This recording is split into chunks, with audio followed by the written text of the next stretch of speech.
Hoje nós queremos tratar sobre Jesus, o refúgio do seu povo. E eu estou tentando a cada encontro usar um tema positivo, um tema gostoso, doce, para falar de coisas grandiosas e preocupantes. Vou falar sobre angústia hoje. Mas eu não quero focalizar na angústia. Eu quero focalizar num Deus que é o meu refúgio. E eu quero que Ele seja o seu refúgio também. Por isso eu vou abrir lendo o Salmo 46. E eu quero que você encontre aí o Salmo 46. E nós vamos ler esse trechinho curtinho da palavra de Deus. Antes de ler, incline sua cabeça, por favor, querido Deus, Pai. Ao estudarmos o Teu livro agora, pedimos a unção do Teu Espírito, o batismo do Espírito Santo. Que sejamos todos lavados pelo sangue do Cordeiro de Deus. E que a mensagem, pelo Teu Espírito, encontre um lugar na nossa vida, mente e coração. Que seja para a Tua glória e para a nossa salvação. Em nome de Jesus, amém. O Salmo 46 começa assim: Deus é o nosso refúgio e fortaleza, socorro bem presente nas tribulações. Poderia dizer, socorro bem presente nas angústias, que é mais ou menos a mesma coisa. O verso 2 diz: portanto, não temeremos, ainda que a terra se transtorne e os montes se abalem no seio dos mares. Se Deus é o nosso refúgio, é a nossa fortaleza, nós não precisamos temer. É isso que o salmista está nos ensinando. Não sei se você já parou para pensar, mas eu acho que já, não é, pastor Saul? Nós vivemos debaixo assim de um turbilhão de tragédias. E às vezes uma tragédia nem terminou e a outra já começou, quando não existem várias conjuntamente, espalhadas pelo planeta. Nós vivemos em angústia. O mundo está angustiado.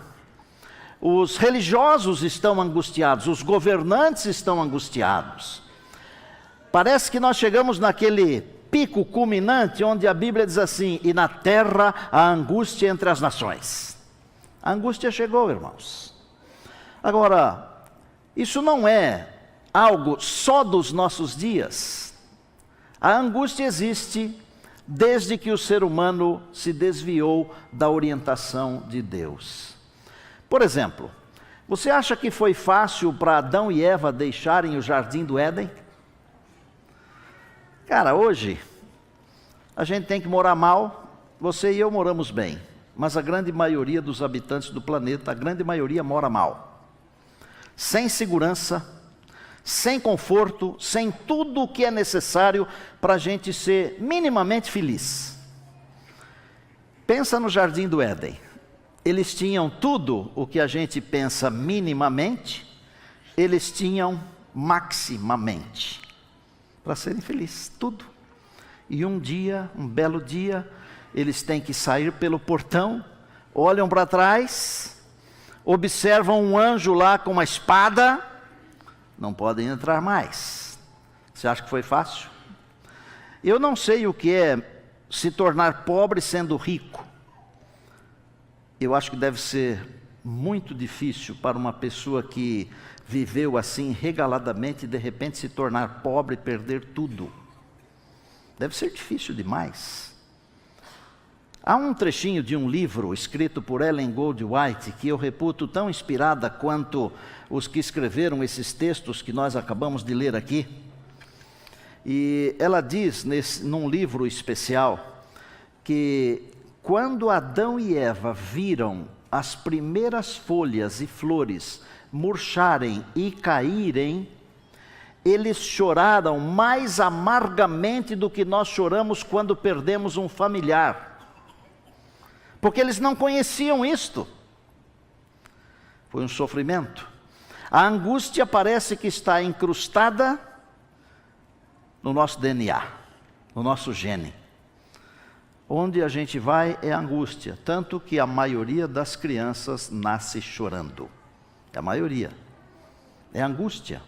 Ao nascer. Deus falou para a mãe, para a mulher: entre dores darás à luz filhos. Angústia. A angústia vem acompanhando a raça humana. Por exemplo, vou citar algumas poucas. Nos dias de Esther, houve um período de angústia terrível. O livro histórico de Esther conta uma história brilhante. Já naquele tempo tinha gente má. Naquele tempo já tinha um tal de Amã. E eu preciso me cuidar aqui para não falar o nome de alguns indivíduos por aí, né? Vocês tiveram vontade que eu falasse, não tiveram? Tiveram. E não me apertem, porque senão eu solto. O Amã fez uma confusão.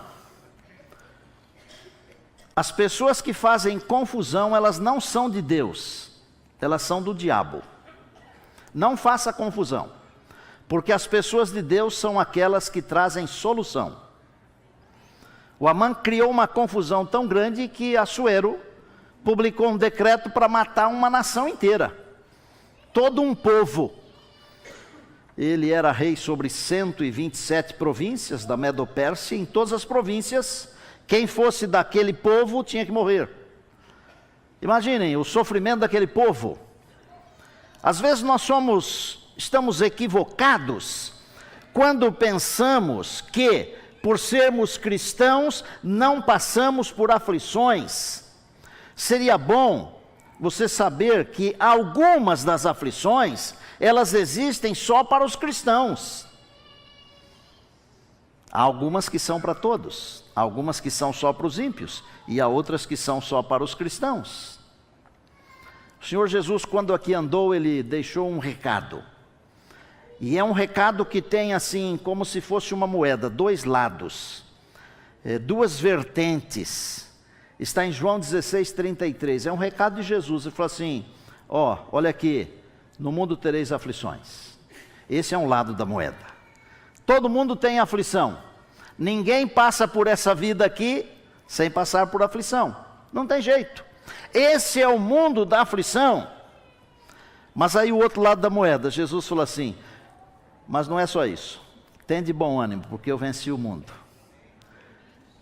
Eu posso ficar olhando para o primeiro lado da moeda, das aflições. Mas eu não gosto de ficar olhando para as aflições. E se você quiser saber, é muito mais inteligente não ficar olhando para o lado das aflições. Porque normalmente o que nós ficamos olhando, nós supervalorizamos. E essas coisas acabam tomando um vulto maior do que normalmente elas têm. E eu gosto de olhar o lado bom da moeda.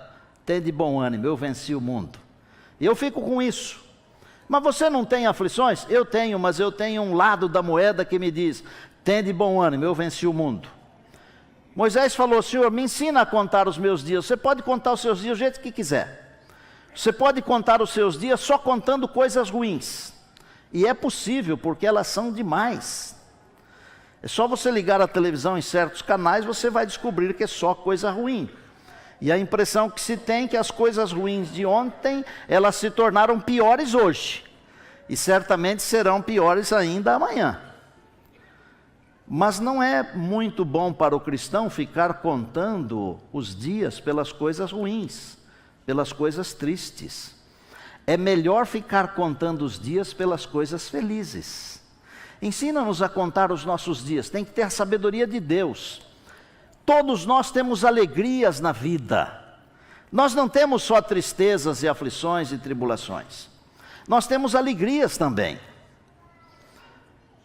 Não pense que cristão não tem tristeza, tem.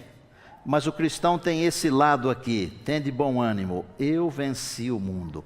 Tende bom ânimo, eu venci o mundo. Jesus pregou vários sermões. Nós poderíamos destacar pelo menos 4 sermões importantes que ele pregou. Ele abriu com o sermão das bem-aventuranças, sermão especial, sermão da montanha, e fechou com o sermão profético. E no sermão profético ele falou de angústia. Porque o sermão profético, ele está relacionado com as coisas escatológicas, com coisas que aconteceriam depois de Jesus. Ele falou, por exemplo, nesse sermão sobre a destruição de Jerusalém. E cada dia que eu estudo a Bíblia, eu fico mais impressionado. Por isso eu posso falar para você o seguinte: leia tudo que você quiser e puder, mas pelo amor do Senhor Jesus, não deixa de estudar a Bíblia. Porque a vida eterna está aqui. A vida eterna não está em Shakespeare. A vida eterna não está nos livros de autoajuda. A vida eterna está no livro que mostra a ajuda que vem do alto. É a palavra de Deus. É a palavra do Senhor. E o Senhor Jesus explicou com clareza assim. Ele falou: olha, eu vou falar uma coisa para vocês aqui. Quando Jerusalém estiver sitiada, fujam, deem um jeito de fugir. Aí eu fico raciocinando assim, né? Como é que eu vou fugir de uma cidade sitiada? Parece que Jesus falou uma bobagem, mas Deus não erra. Quando você estuda a história, no ano de 68, Céstio fez o primeiro cerco sobre Jerusalém. Estava tudo mais ou menos caminhando para o fechamento de tudo, mas sem nenhuma razão aparente, ele fugiu. Ele retirou o cerco, que foi retomado depois pelo general Tito, e aí aconteceu aquela tragédia no ano 70. Agora, soma isso da história com aquilo que Jesus falou, ali pelos anos 30, mais ou menos. Quando Jerusalém estiver sitiada, fujam. Porque o Senhor sabe todas as coisas, e Ele sabe tudo da sua vida e da minha vida. Eu disse outro dia para uns meninos mais novos do que eu, que às vezes a gente fica ansioso por certas coisas. Serve para vocês, meninos. As coisas acontecem no tempo de Deus. Elas não acontecem no tempo que nós queremos, elas acontecem no tempo de Deus. Não precisa ficar ansioso, trabalhe. Seja honesto, seja fiel, que no tempo de Deus as coisas vão acontecer. E eu queria muito que Jesus já tivesse vindo. Eu não queria ter perdido meu pai, minha mãe, não queria passar por essa aflição, mas Ele não veio, porque as coisas de Deus, elas não são do meu jeito, são do jeito de Deus. Confie em Deus, não precisa ficar nervoso, tenso, ansioso. O Senhor Jesus disse: círculo fechado, fujam. O círculo se abriu, o cerco se abriu e os cristãos fugiram. E quando o cerco foi retomado, a tragédia foi enorme. Há pensamentos escritos de que os filhos roubavam a comida da boca dos pais. Eu nem vou falar o que as mães faziam com os filhos, para você não ter um mal-estar. Mas você vai querer que eu fale, não vai? Vai. Mães piedosas chegaram a cozer os próprios filhos para servirem de alimento. Angústia, gente. Não é só você que passa por angústia. O segredo e a beleza é quando você passa pela angústia, você continuar com fé. Nós somos muito triunfalistas, nós só contamos histórias que terminam bem, parece novela. Nós não gostamos de contar histórias que não terminam bem. Já perceberam ou não? Vocês pregadores, não é assim que a gente faz? Hoje eu vou contar uma história de sofrimento, mas de pessoas que perseveraram e que Deus abençoou. Persevere na hora da aflição. Deus tem bênçãos. Você acha que Deus tem bênçãos só na hora da alegria, do prazer? Não. Deus tem bênçãos também na aflição. E há certas coisas que nós jamais aprenderíamos se nós não tivéssemos aflição. Se nós não passássemos por algum sofrimento. E eu não estou dizendo jamais. Portanto, não saia por aí dizendo que eu disse que Deus é que manda a aflição. Eu não disse isso. O que eu disse foi que há algumas coisas que jamais aprenderíamos se não passássemos pela aflição. Deus não manda nada de ruim. Tudo que tem de ruim nesse mundo, não foi Deus que mandou. É o resultado da transgressão, direto ou indireto. Nesse mesmo sermão que Jesus pregou, ele falou de uma outra angústia terrível, que aconteceria não próximo dos seus dias, mas que aconteceria num período bem longo, que a gente conhece como Idade Média. Uma perseguição horrível, onde pessoas foram queimadas. Eu me lembro de um que, ao ser queimado, a história diz que o carrasco veio colocar fogo por trás. E ele falou: amigo, não precisa vir por trás não, pode vir pela frente, porque se eu tivesse medo eu não estaria aqui. O outro morreu cantando: Jesus, filho de Davi, tem misericórdia de mim. Os huguenotes, os albingenses, o massacre de São Bartolomeu, onde mais de 100 mil foram mortos numa noite, covardemente, angústia. Bom, pastor, mas isso aí tudo já ficou para trás, mas tem para você e para mim também. Eu vou lhe falar.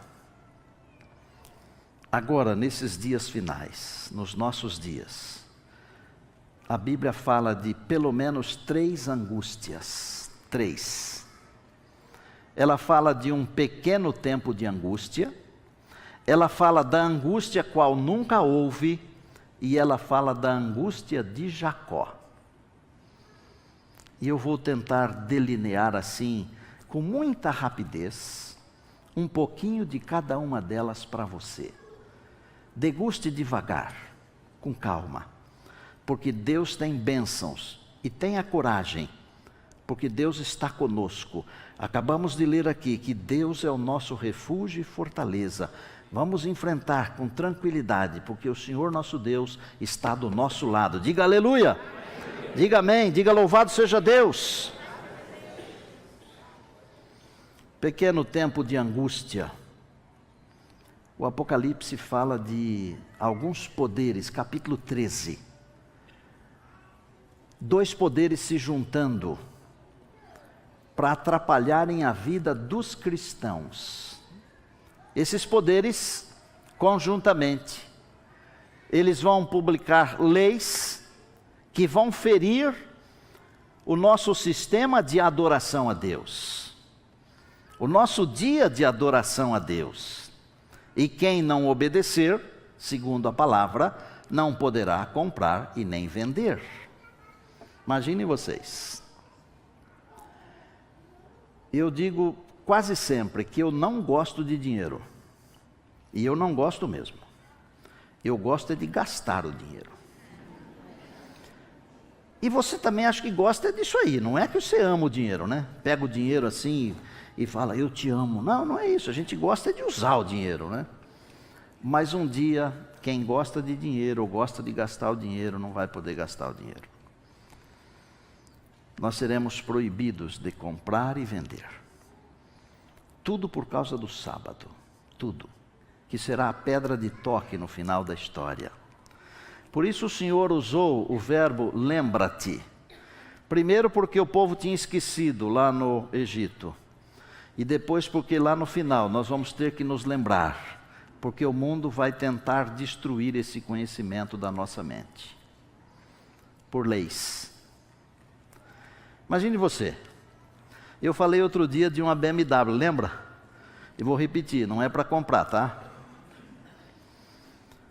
Camarada trabalha a vida inteira, compra um carro.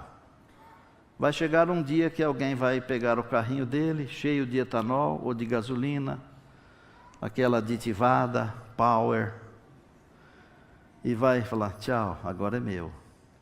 Você acha que vai ser legal isso para a gente? As nossas instituições, as nossas igrejas, aproveite o conforto aqui, tá? Um dia desses isso aqui não será mais nosso. Eu não estou querendo que aconteça hoje. Mas se eu quero que Jesus venha logo, tem que acontecer logo. Dá para entender ou não? Claro que alguns de vocês não querem que Jesus venha logo, estão muito bem. Não, querem, é claro que querem. Digam amém. Amém. Diga, nós queremos que Jesus venha. Nós queremos que Jesus venha. Esse é o nosso ideal, o nosso pensamento, é o desejo do nosso coração, amados. Mas um dia nós vamos perder as nossas coisas. Não sei o que é que nós vamos perder primeiro, mas nós vamos perder. Então se preparem. haverá muita angústia, teremos que deixar as coisas, as cidades. Mas esse ainda é um pequeno tempo de angústia, que acontece um pouquinho antes, mais ou menos, quando as pragas devem começar a cair. Viu, Jura? Estávamos falando sobre isso outro dia, né? Porque quando as pragas caírem, haverá uma outra angústia, mas aí não é para o povo de Deus, aí é para os ímpios. Porque pelo fato de perseguirem o povo de Deus, Deus vai contra-atacar. Você acha que você vai ser defendido? Tem um menino aqui da nossa igreja que toda vez eu estou saindo aí e ele fala assim, ó, quem faz a segurança do pastor Estino é a Rota, o FBI. Vocês já devem ter visto ele por aí. Meu amigo querido, ontem ele ganhou um CD do quarteto Arautos do Rei 7.5. E foi lá pedir o autógrafo, não foi? Bem, a nossa segurança é o Senhor Jesus. A nossa arma é a palavra, está escrito. O Senhor é a nossa força, a nossa fortaleza. Glória a Deus por isso, irmãos. Mas os ímpios serão atacados pelo Senhor do universo, e serão atacados pelas pragas. E eles vão ficar mais irados ainda. E alguns vão correr atrás da Bíblia. Não vão achar a Bíblia. Vão pedir ajuda. A porta da graça estará fechada, não tem mais ajuda. E eu fico pensando às vezes, no meio de uma multidão de ímpios, sofrendo as pragas, alguns que foram fiéis e guardaram o sábado por pouco tempo, por muito tempo, sei lá, mas que abandonaram as fileiras do Senhor, se revoltaram por causa de um ancião, de um pastor, de uma comissão, ou sei lá, não tem ancião, não tem pastor, não tem comissão que tenha o direito de fazer você sair da igreja. Se você sair é problema seu. Se o pastor não presta, o supremo pastor presta. Se o ancião não presta, Jesus presta. Não olha para o ancião, para o pastor, para a comissão, para os outros. Olha para Jesus, Ele que é o nosso modelo. Não saia da igreja por causa dos outros, porque o prejuízo é seu. Bom, o último período de angústia é o que nós chamamos de angústia de Jacó. Por quê? Depois do pequeno tempo de angústia, depois dessa grande angústia, qual nunca houve durante as 7 pragas, além do decreto contra o sábado, haverá também um decreto para matar. Para matar aqueles que não querem seguir os padrões do mundo. Por quê? O Satanás vai colocar na cabeça deles que a culpa de as pragas estarem caindo é porque tem um grupo que não quer se juntar. E aí esse grupo vai ser chamado de fundamentalista. Será que parece alguma coisa que a gente já vê por aí ou não? E vai sair um decreto de morte. Esse momento de angústia é chamado na Bíblia de a angústia de Jacó. Por que é a angústia de Jacó? Porque o Jacó vinha voltando das terras do seu sogro com uma família enorme. Ele tinha traído o irmão, enganado o irmão, mentido para todo mundo. E ele ia se encontrar agora com um irmão que vinha sobre ele com nada menos do que 400 homens de guerra. Que tal, Djalma? É bastante, né? A Bíblia diz que o Jacó lutou com um homem, mas depois diz que é com um anjo. Mas a gente descobre que foi com o próprio Deus. A noite inteira. Todos os que passarem pela angústia de Jacó vão sentir o que Jacó sentiu. Jacó sentia 2 coisas: medo de morrer, medo de que o seu irmão não o tivesse perdoado. Nós vamos sentir medo de morrer, mas o nosso maior medo não é de morrer. É de termos algum pecado não perdoado, porque se tivermos um pecado não perdoado, nós blasfemaremos o nome de Deus, envergonharemos o nome de Deus. É uma angústia terrível. Que remédio nós temos? A Bíblia tem. Quero que você leia comigo um trechinho da palavra de Deus. Porque a palavra de Deus tem o poder de acalentar o nosso coração. ela tem o poder de nos ajudar, de facilitar a nossa vida. Isaías, bem pertinho aí de onde estávamos. 33. Quer ver que promessa espetacular de Deus? 33, 15 e 16, não mais. O que anda em justiça. A Bíblia diz que Jesus é o Senhor justiça nossa. Quem anda em justiça é quem anda com Jesus. O que anda em justiça e fala o que é reto. Ô gente, cristão pica-fumo vai sofrer, viu? O que despreza o ganho de opressão e o que com um gesto de mãos recusa aceitar suborno, o que tapa os ouvidos para não ouvir falar de homicídios e fecha os seus olhos para não ver o mal, este habitará nas alturas. As fortalezas das rochas serão o seu alto refúgio, o seu pão lhe será dado e as suas águas serão certas. Aleluia! Quer mais? Não está bom? Eu sei que tem muita gente que tem medo de não estar preparado. Há duas coisas que nos incomodam bastante. Uma delas é o medo de não suportarmos as provações. Não é verdade? Será que eu vou suportar as provações? Que tipo de provações? Se você não for suportar as provações, eu vou ler um versinho aqui, um pedacinho assim que está num livro chamado Conselhos sobre Saúde, está na página 375. Deus conhece o nosso coração, pois Ele lê os segredos da alma.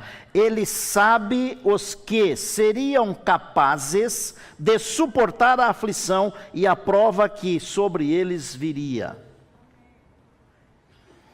Caso vivessem, conhece o fim desde o princípio.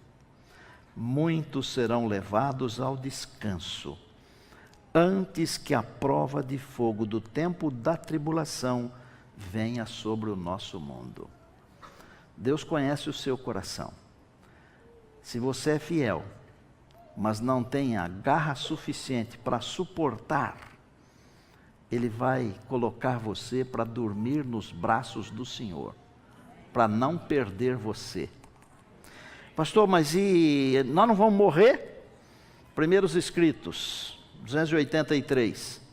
Em alguns lugares, antes do tempo para se executar o decreto, o tal decreto de morte que eu falei, os ímpios ruíram sobre os santos para os matar. Mas anjos de Deus, sob a forma de homens de guerra, combatiam por eles. Anjos de Deus protegerão os fiéis, e a espada dos ímpios se tornará em palha. Mesmo que as coisas não deem muito certo para você, não desista. Às vezes a vitória, ela está a apenas um passo. E faltando um passo, nós desistimos. Não desista. Olha, se eu não for suportar as aflições, Deus me leva para a cama antes. Ok? Eu não preciso ter medo de morrer, porque nessa ocasião, nessa tal ocasião, ninguém mais vai morrer. Sempre que Deus permitiu que algum filho seu morresse, foi para ser um benefício em favor de alguém. Quem que vai ser beneficiado com a morte de um santo quando tudo isso estiver acontecendo? Porta da graça fechada, ninguém mais vai se converter. Desculpe, eu ia falar que Deus não é burro, já falei, né? Deus é muito inteligente. Ele não vai deixar você morrer sem um significado. Pensou? Eu vou contar uma história de sofrimento hoje, para provar que mesmo no sofrimento nós podemos permanecer e Deus tem bênçãos. Uma menina nasceu numa família adventista, até os 18 anos ela esteve na igreja. Aos 18 anos, por alguma razão, saiu da igreja. Conheceu um dançarino, Pé de valsa. Olha só, Lequim. Aos 18 anos, saiu da igreja, conheceu um dançarino, rapaz bom, católico, começaram a namorar e se casaram. Só que um dia antes do casamento ele pegou hepatite. Então, a lua de mel aconteceu assim quase 6 meses depois. Tem que ter fé para casar assim, né?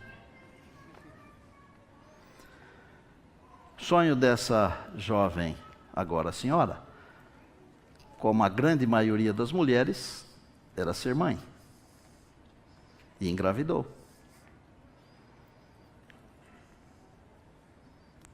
Só que quando a bebê nasceu, com 9 meses completos, sofreu uma parada cardíaca e morreu.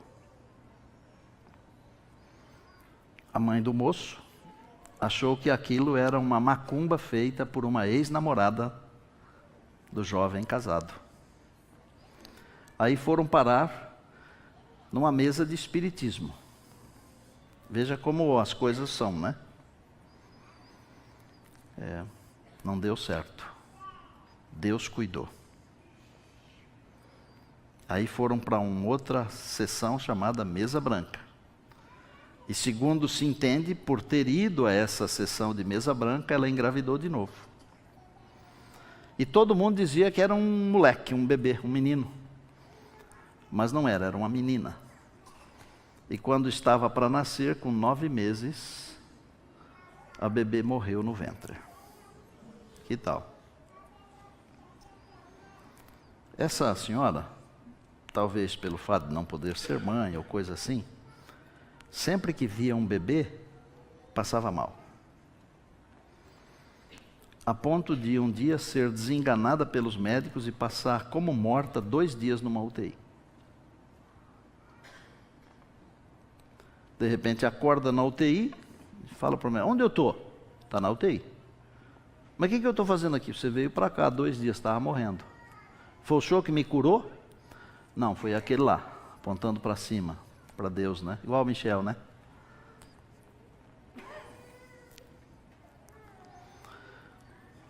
Não deu certo. O marido começou a passar mal. Descobriu que estava com um problema no coração. Foi visitado por um pastor que é conhecido de muitos de vocês aqui, pastor Ézer Giroto. E esse senhor, com problema no coração, falou assim, já andei por tudo quanto é lugar aí, já que o senhor está vindo aqui estudando a Bíblia, a esposa tinha sido adventista e tudo, se Deus for comigo e eu sair dessa situação, eu aceito. Fez a cirurgia, botou 2 pontes de safena, sarou.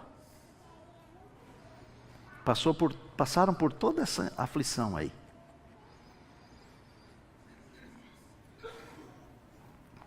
Eu vou parar a história aqui. Aldo e Dina, venham aqui à frente. O casal é esse daí, ó. Eles trabalham aqui na nossa igreja há décadas. Se vocês quiserem receber com carinho, podem receber.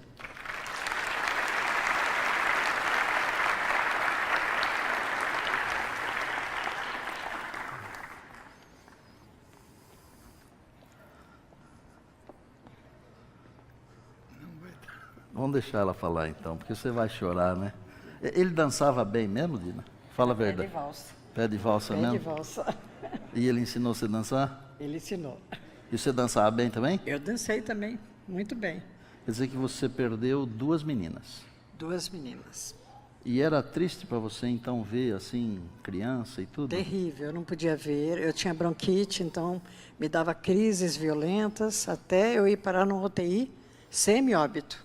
Que coisa, hein? E mamãe orando, papai orando, os irmãos todos orando, a igreja também orando, mas bom, Deus foi muito bom com a gente, me deu 2 filhos lindos, tem o Alessandro. Tem, Alessandro, vem aqui, tá aí, a Thaís está aí também, não? Tá E aí. o Daniel, está aí? Está dormindo. Então deixa o Daniel dormindo. Bom, deve ter uma menina ali na barriga, um outro moleque, não sei. Tem. E se não sabiam, ficam sabendo, ela está grávida de novo. Isso quer dizer que o Vaca está trabalhando, né, Vaca? A paçoquinha. Vocês são muito bem-vindos aqui, viu? Podemos dizer que Deus tem um propósito para a nossa vida, mesmo quando nós estamos enfrentando as aflições? Com certeza, pastor. Vocês são testemunha disso? Somos. Quando ele foi batizado, eu fui rebatizada junto com ele, com o pastor Ezio Giroto. Foi muito bom. Agora estamos firmes na igreja, graças a Deus. Amém. Quando ele prometeu que ia me tirar da crise, eu prometi a ele que iria me dedicar a ele. Estou há 34 anos na tesouraria da igreja. Na tesouraria. E como 10 no ministério do ECC. E ficarei até o fim, até um dia que ele quiser. Estarei aqui.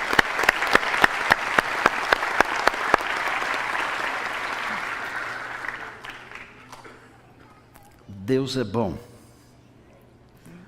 Eu não sei por quê. Não sei todas as razões por que Ele permite que passemos por certas aflições. Algumas eu sei, mas não todas. Talvez a história de vocês, sendo contada aqui, transmitida, são milhares de views que a gente tem nas nossas páginas, certamente está abençoando alguém. Com certeza. E deve estar abençoando alguém aqui também. Deus abençoe vocês, muito obrigado, mas muito obrigado mesmo, viu? Obrigada, pastor. Por favor, pastor Robson, uma sacolinha para esse casal, aqui. Vão assistir os DVDs aí da Rebeca, os nossos, e o livro Rei dos Reis, que é o livro dessa semana aqui. Obrigado pela história, pelas bênçãos e pelo trabalho. Vocês são muito amados. Nós também os amamos. Obrigado. Vocês querem vir me ajudar aqui?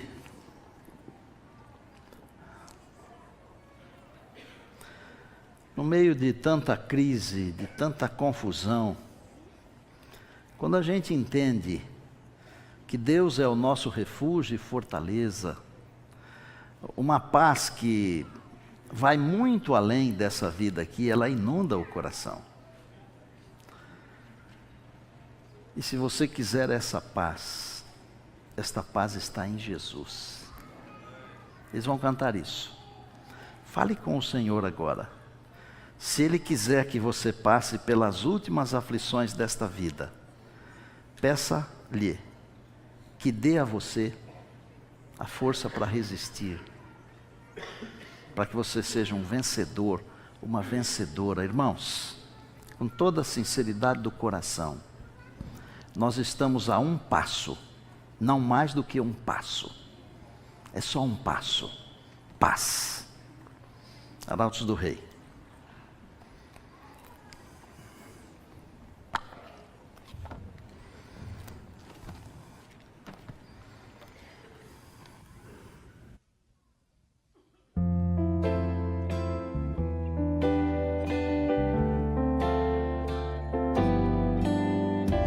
Podes falar de paz quando há guerras aqui e ser feliz quando ódio por aí, seguindo pela estrada sem saber onde ir. Todos correm sem ver o sem.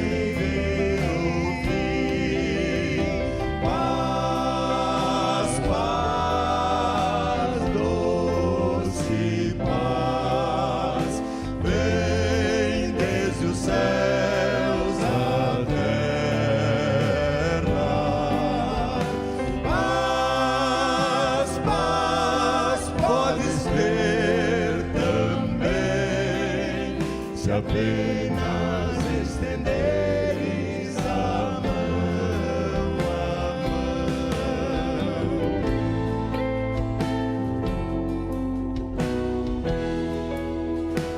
Muitos estão buscando essa paz em coisas que não têm valor. não tem valor, mas a paz verdadeira que te faz feliz é possível somente em Deus. Paz, doce paz, vem desde os céus da terra. Paz, quão doce paz. É possível,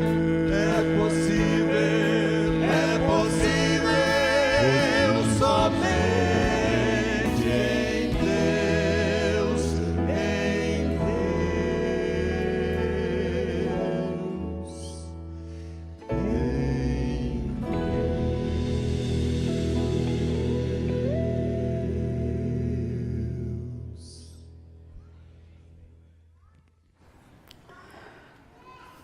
Queria agradecer do fundo do coração a presença de vocês aqui todos esses dias e noites, mas dizer para vocês que amanhã estaremos recebendo o Arautos Formação Atual, e estes arautos vão ficar aqui até amanhã e nós vamos tê-los cantando juntos.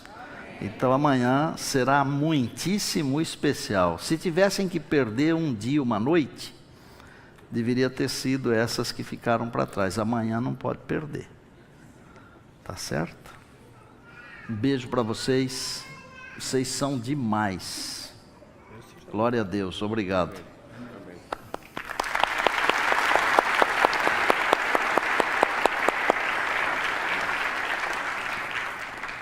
Vamos orar. Senhor,